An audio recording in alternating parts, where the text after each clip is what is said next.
Earlier this year, in March, I set out to teach a series called Age of Rage. It felt to me that the world was on a trajectory of becoming more and more angry about everything. And not just like a little bit angry, but really angry. But as I started to work on this series, well, I'm pretty sure you don't need me to remind you about what happened in March 2020. And however, as a result of the pandemic, we started to see remarkable charity from human communities. Like stories of beautiful moments of altruism came in from across the globe. And I, for one, was hopeful that in the middle of a global pandemic, we might have found something of our Christ-shaped DNA that was bringing the best out of us during the time of adversity. And I am, of course, a Christian, which means that idealism and dreams are part of my DNA. But I don't know if you've noticed, it seems that in the last 6 months, from March to now, we may presently be more angry than we were back then. And again, really angry. Now, I get that this has been, let's use the favorite word of 2020, an unprecedented 6 months.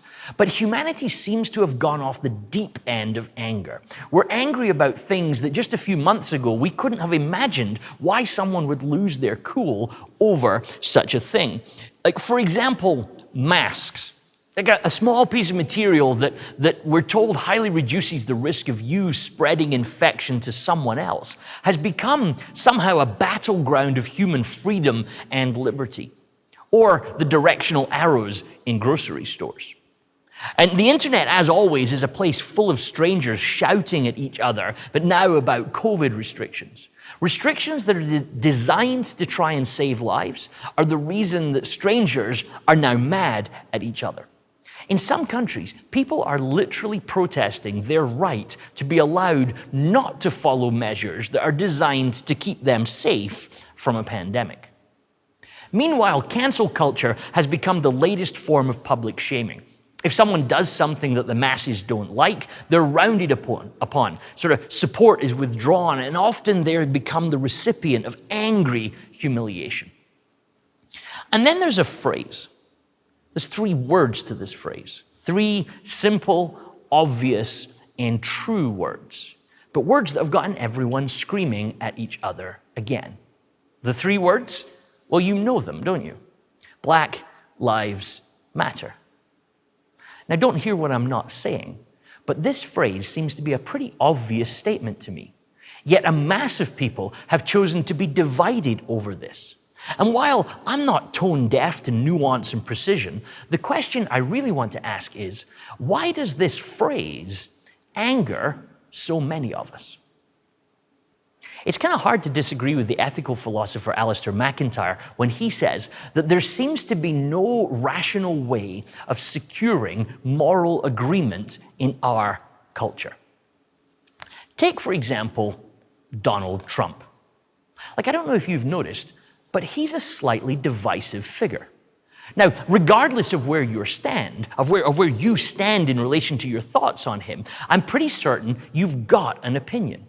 And what I've discovered is that often opinions of him are, strong. And these opinions not only affect how you see him, but how you perceive the people that disagree with you about him. Like, people have described their views of him to me using language such as hope and opportunity and depression and rage. Like, none of these are mild words. And what's really exceptional is that he's not even the president of most of the people I've talked to. More remarkable is that around him there are 2 machines that are leveraging him to increase rage. Both progressives and conservatives are leveraging the President of America to increase the rage amongst their supporters so that those people will act in the way that those groups want. We live in an age of rage, and it's getting worse. Gallup recently did a worldwide survey of people's mood, and they discovered that 22% of the world identified themselves as being angry. And this seems to be on an upward trajectory. But, and let's try to be honest with ourselves, I'm not sure that the main issue of our time is how angry we are. I think that the nuances are actually more subtle than that. It's not simply that we are it's not simply that we're angry, it's that our anger has a sort of 0 to 60 acceleration that a supercar would be proud of. Like, we are a triggered people. Someone makes a joke or a comment or, shares an image, and quickly we take up our rage really quickly. It's as if we're always smoldering, just waiting for someone to pour the gas and turn us into a raging fire. And once that fire is burning, it seems to develop a life of its own. Like, take the last 6 months as an example. Like, what is it about us that makes us want to talk about things that make us mad? We start a conversation, and it could be about anything at all, yet eventually it starts to move into a conversation about things that are irritating us and making us angry. It's as if the sort of gravitational pull of anger is so great that regardless of my orbit, we will get drawn into the debate, and then inevitably our anger will rage to the surface. Like, we are an angry mob.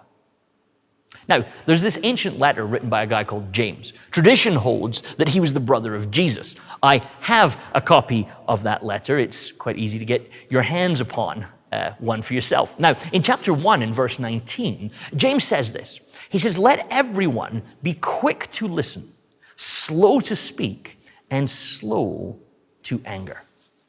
Now think about that. Quick to listen and slow to everything else. Now, the ancients invariably give out the best advice, but I wonder if this advice is even harder for us in our contemporary setting, because everything moves so quickly, like really quickly. So someone gets triggered on social media, and before we know it, the video or the image or the comment is being shared around the world, and strangers are shouting at each other about it. And sometimes, let's be honest, we just want to be part of it. I mean, how often have you shared something online only to see something else the next day that makes you wish you hadn't said what you said yesterday? And James says, slow down. Like, imagine a social media channel that forced you to wait 10 minutes to share something, or demanded that you do your research before commenting. Or what about a news outlet that didn't rush to be first with the story, but instead waited to give a balanced, reasoned, and informative view? Like, is the side of the debate that you don't like always wrong? There's this story in chapter 8 of the Gospel of John. Maybe you've heard it. The story goes like this. At dawn, Jesus appeared again in the temple courts, where all the people were gathered around him, and he sat down to teach them. The teachers of the law and the Pharisees brought in a woman caught in adultery. They made her stand before the group and said to Jesus, "Teacher, this woman was caught in the act of adultery. In the law of Moses, Moses commanded us to stone such women. Now what do you say?" They were using this question as a trap in order to have a basis for accusing him. Like, now, did you see what happened there? They say to Jesus, "What do you say?" Like, this is a culture and a point in history where people's sexual behavior was highly policed by public opinion, even by the law. Yet really quickly, you realize that this encounter, well, the woman's just a pawn in a much bigger argument. The religious leader's anger isn't at the woman, it's at Jesus. Now, what do you say? Like, because in those days, people could be angry about one thing, but take that anger out on something or someone else. But the story isn't finished yet. It continues. But Jesus bent down and started to write on the ground with his finger. When they kept on questioning him, he straightened up and said to them, "Let any one of you who is without sin be the first to throw a stone at her." And again, he stooped down and wrote on the ground. At this, those who heard began to go away one at a time, the older ones first, until only Jesus was left, with the woman still standing there. Jesus straightened up and asked her, "Woman, where are they? Has no one condemned you?" No one, sir, she said. Then neither do I condemn you, Jesus declared. Go now and leave your life of sin. Like, Jesus has this remarkable ability to not take sides. Like, some would say it's the ability to make both sides of the debate mad. I'd say it's a skill to not be drawn into camps or tribes. Like, notice that the conservatives of Jesus' day, they come to him and they want a ruling. They want him to side with them, but he doesn't. So are we saying that Jesus is on the side of the progressives? Is Jesus going liberal on sexual morality? Well, no, because he then turns to the lady and tells her to live differently. Like, is Jesus too progressive for the conservatives and too conservative for the progressives? Or is he showing us a different way completely? Is he showing us that taking sides just causes rage? Now, if we're going to talk about anger as a field of research, then it requires us to develop some nuance. And the difficulty of that is when we're outraged, we become a little tone deaf to nuance. You might say that outrage has actually no nuance. It's the extreme side of our anger. It's motivated by a need to punish and destroy. Qualities of hubris and overconfidence like abound in outrage. Outrage is fast and decisive. It's not reflective and reconciliatory. And the story of Jesus that we just read, I think it's a story of outrage. And so I want to use that story to navigate 6 characteristics of outrage that Ed Stetzer identifies in his recent book on the subject. The first thing we should note is that outrage is disproportionate. It comes in waves, and we give little thought to these waves or their intensity. Outrage sees all offenses the same. So even if our anger begins for good reason, it kind of snowballs. It builds until your response is completely disproportionate to the situation. Like, I have those embarrassing parental and marriage moments where, that's kind of me. It all gets a little disproportionate to what's actually going on. Like, sometimes, if you're really alert, you notice in the middle of your outrage that this is disproportionate. But often, we don't. In the story today, the woman is having an affair, and they're threatening to stone her. Like, this isn't a proportionate response, even in Bible times. At Jesus' point of history, people weren't being stoned for something like this. Like, she's had an affair, and they want to push the red button. Like, we desperately need proportionality in our world. Like, the UN lists proportionality as a requirement in war. It's like a key tenet of just war theory. And sometimes I wonder, do we need like a just social media theory, a way of how we speak with proportionality? The second thing that we must learn about outrage is that outrage is intrinsically selfish. Like, unloading our anger, it feels good. It feels good to put others in their place. Like, anger gives us a sense of control. It gives us the feeling that we're fighting back. Now, if you hold on to that, it might explain why it's during this pandemic that we're seeing so many protests and arguments happening. Our lives feel hugely out of control because of this contagion. But, we can regain a feeling of control if we can take out our insecurity on something else. The Pharisees, they saw Jesus as this sort of liberal who was drawing all of the people towards him, making their practices and religion feel weak and like it was losing influence, which creates fear for them. And fear, as the little green theologian Yoda said, so often leads to anger and hate. So when we are outraged, is it worth asking, what's going on in me? Am I really incensed by this injustice, or is this just a vent for my rage? Thirdly, outrage is divisive.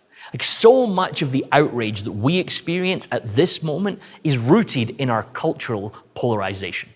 We're becoming increasingly tribal, and we rage against perceived attacks on our clan, on our side of the battleground. And you feel that in this story, don't you? There's sides, there's a them and there's an us. And outrage is focused on the other, on the them. Like they're evil and wrong and ugly too. But what this does is it raises our shields to our own failings. So we won't accept criticism of our own team. Like so often we'll explain and justify behavior from our own side that we would never tolerate from the other. Like think about the jokes that you laugh at and the jokes that offend you. Someone comments on the politician you like, and it's outrageous. Someone criticizes the politician you didn't vote for. Well, that's hilarious. Now, the fourth thing that you want to note about outrage is that it's visceral. Like, have you noticed how little context matters in life today? My gut, uncritical reaction is always the right one. Don't try and consider the what or the why. Don't even attempt to hear differently. Comment quickly about what you're thinking. Share that post that makes everybody else look stupid. Which kind of makes me want to say, hey, like, where's the man in this encounter with Jesus? We've got a lynch mob with half a story. Like, you can't have an affair on your own, but when you're outraged, you don't notice that. Like somehow they've caught this woman having an affair and are so outraged at Jesus that they see this opportunity and they forget to bring the guy along too. So only half the people are here. But truth isn't the focus of outrage, is it? Shutting down, silencing, shaming, canceling, that's the purpose. That's the focus. What do you say, Jesus? They're setting up a trap. And this is the fifth side of outrage. It's domineering. Outrage divides the world into winners and losers, not right and wrong. And that's why I think we're seeing this sort of exponential curve in hyperbole at this moment. We're seeing increased hyperbole. We're seeing increased insults. We're seeing shaming language everywhere. And we really don't care whether that story about the premier or the prime minister or the president, we don't care whether it's true. We just don't want them to be leading us. And so we'll react in this way. And that brings us to the final characteristic of outrage. It's dishonest. The Pharisees didn't care about this lady. They just wanted to trap Jesus. So a sham trial, it wasn't really an issue for them. Like regardless of the mental and emotional damage that they do to this woman, point scoring was very quickly more important than truth. Like when we're outraged, do we attack people or ideas? Should we think more about how we talk about people from the other side? Like you don't need to agree with them, but how should you talk about them? Often, we just want the sort of out-of-context soundbite that we can share online. It doesn't matter what sort of reasonable logic or discussion could be had. I'll share the quote that makes them look foolish or stupid. So outrage is disproportionate. It's selfish. It's divisive. It's visceral. It's domineering, and it's dishonest. But there's just one other nuance in this story I want to talk about today. You know it already. Outrage is all of these things. But when we add religion to the mix, it has a tendency to make things worse. In a recent Washington Post article, Michael Gerson noted this. He said, "How we order our outrage says much about us. Do we feel the violation of a religious rule more intensely than the violation of human dignity? Do we prioritize our religiosity above our anthropology, above our theory of human beings and their rights?" Like we too quickly forget that this person is an image bearer of God, and we put our beliefs above their humanity. You know, it's like they're going, let's beat Jesus. Who cares about the psychological damage to this lady? So we look at this story now, and quite quickly, I think, when we read this story, we see this is a terrible story. But what if it was a gay man, or a First Nations woman, or an immigrant child? What if it was a conservative or a liberal? Like, do our beliefs overwhelm our anthropology? Does our outrage prevent us from seeing people as Jesus invites us to? Which sort of leads us to a core part of this story. Like, they just don't care about the woman at all. They're really angry about Jesus. There's a sense that they have what you'd call disordered anger. And I have to ask myself this question regularly. Like, what am I really angry about? Or perhaps even sometimes, who am I really angry at? 2,000 years ago, Aristotle noted something that I think still remains true. Aristotle said this: anyone can become angry. That is easy. But to be angry with the right person, to the right degree, at the right time, for the right purpose, and in the right way, that is not easy. So perhaps we need to listen to the Hebrew prophet Micah, who offers an insight into a way of living that would probably still help us today. Micah says, act justly, love mercy, and walk humbly with your God. Justice, mercy, humility.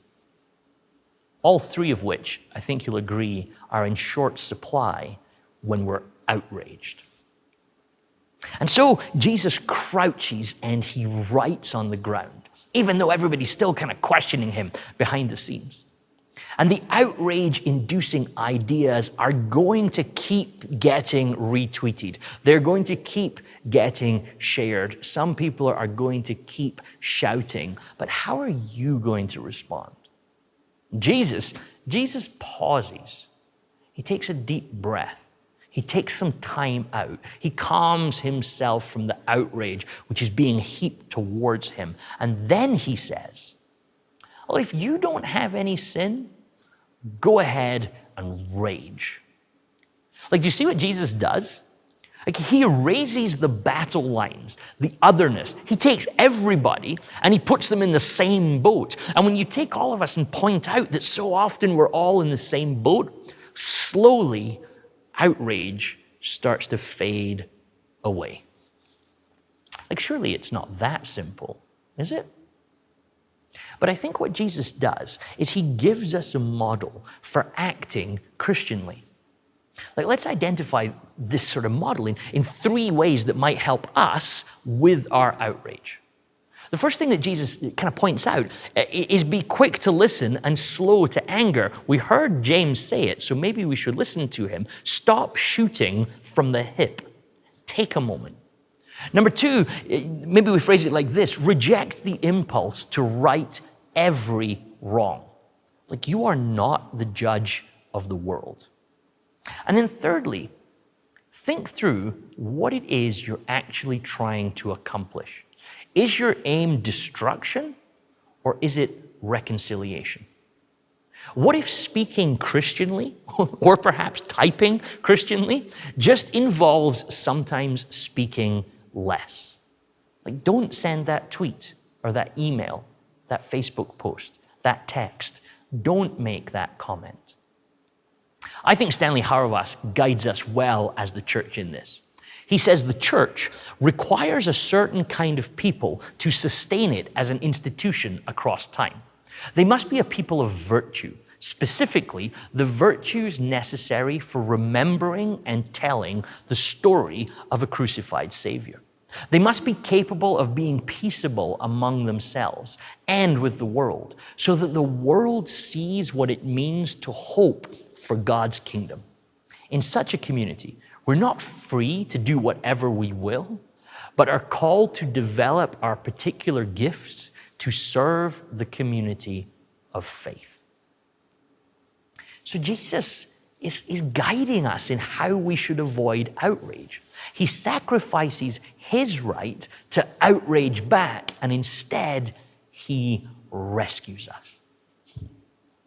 In Matthew chapter 5 and verse 9, Jesus says, "Blessed are the peacemakers, for they will be called children of God." And it's kind of like a big cycle, isn't it? God's children are peacemakers, and therefore peacemakers are recognized as children of God. And so maybe this is your blessing today. Blessed are the peacemakers, for they will give up their outrage. And may his grace and peace be with you.